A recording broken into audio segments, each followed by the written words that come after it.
સુરત શહેરમાં શીતલ રેસ્ટોરન્ટમાં થયેલા ફૂડ પોઈઝનિંગના બનાવ બાદ આરોગ્ય વિભાગ અને ફૂડ સેફ્ટી વિભાગ એલર્ટ મોડ પર આવી ગયા છે। શહેરના તમામ 9 ઝોનમાં અલગ અલગ ટીમો બનાવી હોટલ અને રેસ્ટોરન્ટમાં સઘન ચેકિંગ હાથ ધરવામાં આવ્યું છે।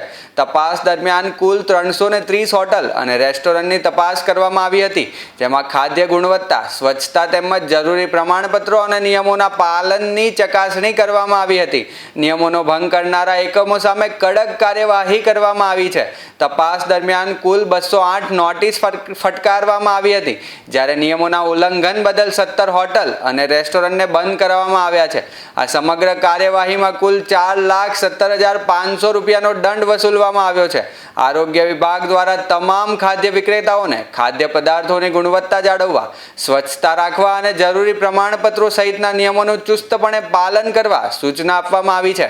માનનીય આરોગ્ય મંત્રીશ્રી અને માનનીય આરોગ્ય અધિકારીશ્રીની સીધી સૂચનાના માર્ગદર્શન હેઠળ સુરત મહાનગરપાલિકા વિસ્તારમાં 9 ઝોન આવેલા છે। 9 ઝોનમાં સુરત મહાનગરપાલિકાના આરોગ્ય વિભાગની ટીમ અને ફૂડ વિભાગની ટીમ દ્વારા હોટલ અને રેસ્ટોરન્ટોનું સઘન ચેકિંગ હાથ ધરવામાં આવેલ। ગઈકાલે તારીખ 18/8/2021ના રોજ ટોટલ 330 જેટલી રેસ્ટોરન્ટોનું ચેકિંગ કરવામાં આવેલ, જેમાંથી 1641 કિલો જેટલો અખાદ્ય ખોરાકનો જથ્થો નાશ કરવામાં આવેલ। 208 જેટલી સંસ્થાઓને નોટિસ આપવામાં આવેલ।